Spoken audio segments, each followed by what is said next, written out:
como suplementar. A maioria de vocês acredito que já ouviu falar sobre a glutationa e muitos de vocês já estão suplementando, se não é com a glutationa, com os precursores da glutationa. E o que é glutationa, gente? Na verdade, primeiro, vamos falar de que é feito. Ele é um tripeptídeo. O que significa tripeptídeo? Ou seja, ele é feito de 3 aminoácidos juntos, né? O primeiro é glicina, a cisteína e o glutamato. Quando a gente junta esses 3, a gente tem a formação de glutationa. E a sua primeira função é um antioxidante, oxidante mãe ou antioxidante master. É assim que a gente ouve falar da glutationa. Por quê o antioxidante mãe? Porque todo o processo de antioxidante, todo o processo de remoção, de tratamento de estresse oxidativo precisa finalizar com a glutationa. Se a glutationa não processa esse estresse que recebeu, então quer dizer que o estresse conseguiu atingir a célula. A glutationa é como se fosse o escudo da célula, tá bom? Por isso que é importante, e ela é encontrada em todos os tipos de célula do nosso corpo, também em outros micro-organismos como bactéria, vírus, plantas e outros animais. Também outras funções importantes é a renovação celular, reparação celular, regulação do sistema imunológico, melhora a sensibilidade insulínica, reduz a inflamação e também tem propriedades de quelação de metais pesados, ou seja, remove metais pesados do nosso organismo. E ela é produzida no fígado e também por células neurológicas do sistema nervoso central. Então, você vai ver uma concentração muito grande de glutationa nesses dois locais. Aqui, quando temos uma baixa concentração de glutationa, olha a lista de doenças que foram relacionadas a essa falta de glutationa no organismo.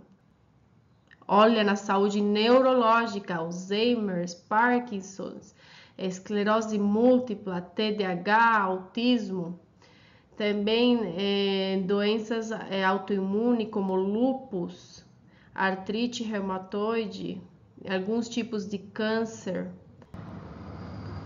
Na fadiga crônica, inflamação crônica, doenças da tireoide, doenças cardiovascular e respiratórias, a lista é enorme.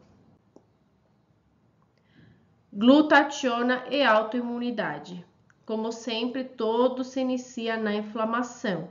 Quando a gente tem uma inflamação crônica, a função da nossa célula está comprometida. Ou seja, tanto a fisiologia como a função da célula não estão 100%. E uma das partes da célula que é afetada com a inflamação é sua habilidade na defesa antioxidante. Então, a glutationa não consegue exercer sua função, porque as vias de defesa antioxidante, elas não estão funcionando devidamente. Isso é normal quando há inflamação. E o que acontece quando a célula está num período de inflamação crônica e não consegue exercer sua função? Ela morre, ela entra em morte programada, no processo de morte programada, em apoptose. E uma coisa muito comum de se ver em paciente autoimune é níveis baixos de glutationa. Isso é uma das deficiências nutricionais em pacientes autoimunes. E claro que tudo isso afeta a doença. Imagina, você tem vias de defesa antioxidante bloqueadas, a glutationa não está conseguindo exercer seu papel, então você está acumulando toxinas. A inflamação aumenta e o dano celular aumenta. Agora, no câncer, aqui é uma novela, viu? É o que eu chamo de novela, porque temos estudos falando que durante a quimioterapia seria bom suplementar com glutationa para reduzir os efeitos colaterais do tratamento. Mas também temos estudos falando que a glutationa, quando você suplementa com glutationa, a célula cancerígena pode utilizar esse efeito antioxidante da glutationa para se proteger do tratamento e acaba levando a uma resistência ao tratamento. E isso já foi mostrado e comprovado que em alguns tipos de câncer isso acontece. Um deles é o câncer do pulmão. Quando pacientes foram suplementados com glutationa, houve mais resistência ao tratamento. E no meu guia, que segue os princípios do Dr. McKinney, a gente não suplementa com glutationa durante o início da doença, no início do diagnóstico e durante o tratamento, tanto quimioterápico como radioterápico, porque a célula cancerígena, como uma célula normal, vai se beneficiar da função antioxidante da glutationa para se proteger contra o tratamento.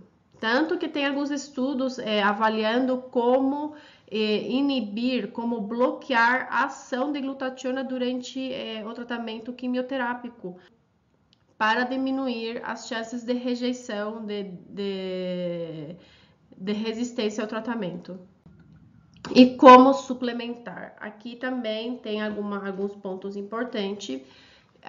Glutationa, na sua forma pura, ela é destruída durante o processo de digestão, ela não chega a ser absorvida. Antigamente se suplementava só com glutationa, só que estudos mostraram que a pessoa suplementando com glutationa ou não, os níveis de glutationa não aumentavam. Então a conclusão foi que a glutationa ela é destruída durante o processo de digestão e não é absorvida. Outras opções para suplementar glutationa, uma delas é a glutationa acetilada, que ela a molécula de glutationa, ela é combinada com uma acetila e ela é resistente ao processo de digestão e no final a absorção é maior. E temos também a glutationa lipossomal, quando a molécula de glutationa é combinada com uma molécula de gordura, envolvida, na verdade, com uma molécula de gordura e que é resistente ao processo de digestão e também é absorvida. Outra forma de suplementar glutationa é através dos seus precursores, ou seja, imagina que você tem uma lista de ingredientes que você precisa para fazer um prato. E aqui a gente quer produzir a glutationa, então eu vou utilizar aquilo que eu preciso para sintetizar essa glutationa. Um deles é o glutamato, o acetilcisteína, o ácido alfa-lipoico, silmarina, selênio, glicina, tudo isso junto leva à produção de glutationa. Claro, se todas as vias de produção de síntese de glutationa estão normais no seu organismo, tá bom? Então, essas são formas de suplementar. E a dosagem depende do caso e para que seria. Por exemplo, é melhor utilizar glutationa lipossomal, melhor utilizar os precursores, qual combinação dos precursores, tá bom? Eu vou deixar na descrição algumas sugestões de dosagem diária, tá bom? Essa é a aula de hoje, espero que tenham aprendido alguma coisa nova e semana que vem tem mais.